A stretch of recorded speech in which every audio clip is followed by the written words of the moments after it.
Time for sound design. The snippet of the track you just heard contains 2 samples from Dutch folk music, and in this video I'm gonna deconstruct the track and show you how I made it. This is the Ableton session of the track. There are 10 tracks in this session. The track is at 154 BPM, but it's half tempo, so it's really 77 BPM. There are 2 different types of samples. There are synthesizers, the bass, the melody, and a texture, and then there are some drums here at the bottom. I mostly want to focus on the way I chopped the main sample in this track, and the original sounds like this.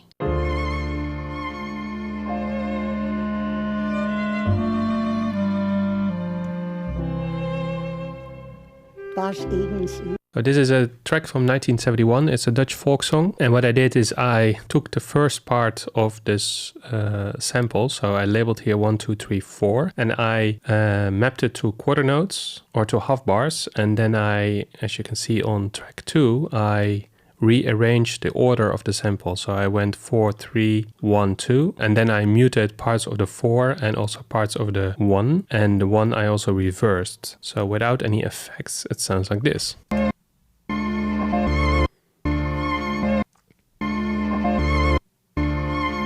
It sounds a bit choppy now when you hear it like this, but in the context of the whole song it makes sense. As the intro I used number 2, which I repeated 4 times.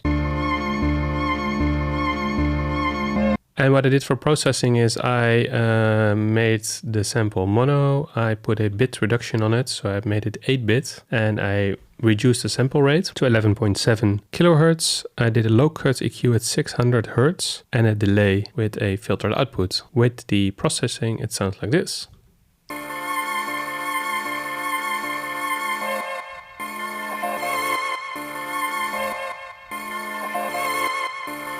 So you can hear with the delay, the choppiness kind of disappears because there's a delay on it. And the 8-bit, the Redux really creates a more lo-fi sample than it was originally. So that's the main part, the main sample. Then going to sample number 2, I used 3 different parts. So starting with the percussive part, it sounds like this.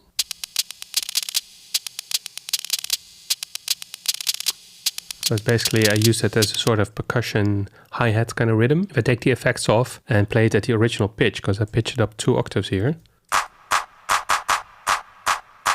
you can actually hear it is a clap. But with pitching up 2 octaves and some quite aggressive EQ, it really transforms the sound.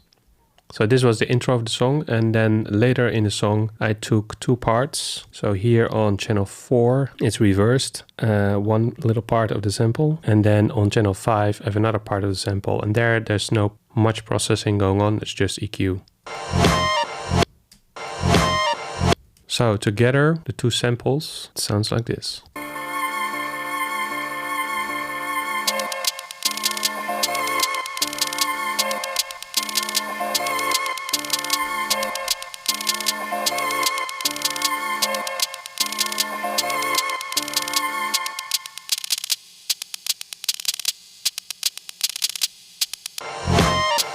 So yeah, after having these 2 samples chopped up, it was time to create some other melodic elements, and I used the drift synthesizer in Ableton to create both a bass line and a melody. So let's get into that part now. So for the bass, I used a preset. So basically I'm playing a B for 8 bars straight.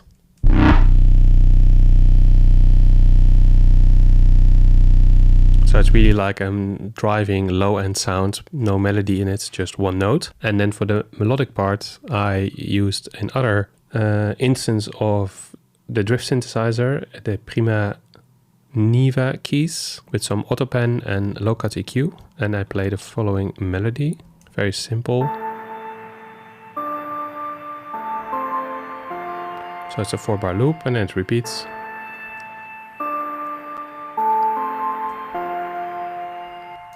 But then together with the bass,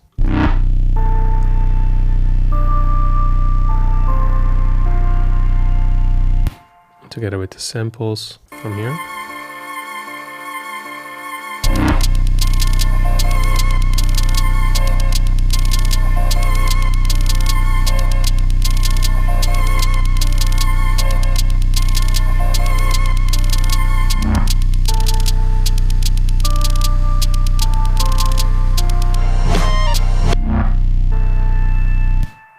So after having all that, the only thing I add in terms of non-drum elements is this sampled instrument that I made, and I pulled it from my own library. And basically it's called Beatbox Frozen. So it's a sound I recorded with a microphone, and it's basically sort of a noise texture.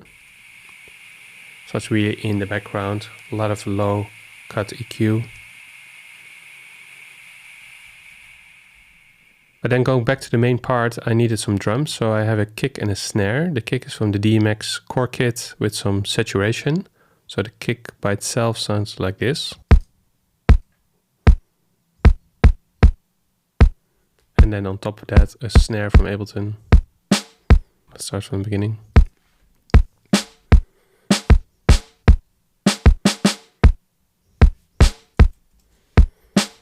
And then playing that with all the other things.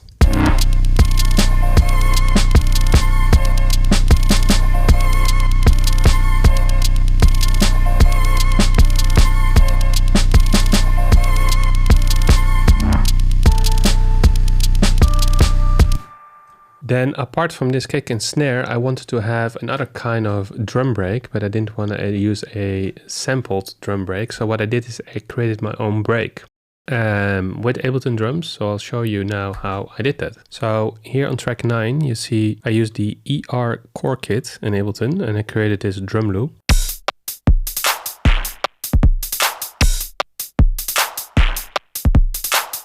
And that's actually played at 154 BPM, so it's very fast. I duplicated this track and froze it, so you create this one. And the next thing I did is I pitched it down 5, and I also doubled the tempo. So I used here in the corner, it says BPM, I did ×2. Basically, I made it 77 BPM again, so it stretches out, and that creates a nice kind of textural effect. Plus, I did some reverb on it, a low cut EQ, and a chorus. So that's why it sounds like this now.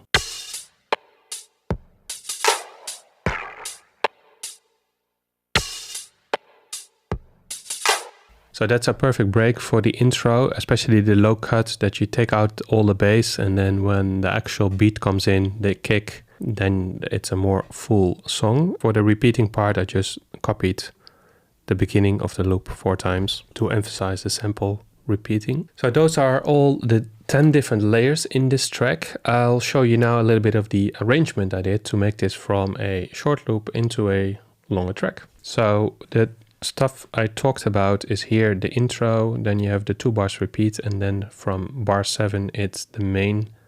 So it's 8 bars of the sample, then there's a 4 bar part where the synthesizer melody comes in, and then another 8 bars without any of the samples, and that goes back to the drum break in the beginning. So it sounds like this. And now the texture comes in.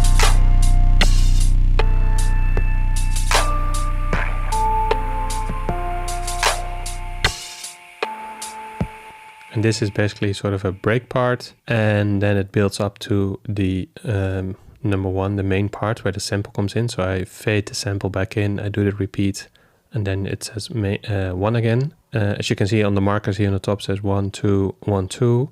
Then it goes back to part 3, part 4, and then part 5 and 6. And 5 is a bit different. The bass is different. It's a longer loop. For the rest, it's the same. And then it's from 5, there's no drums anymore, and 6, there's even less. There's no bass anymore. So it sounds like this. You just have the melody.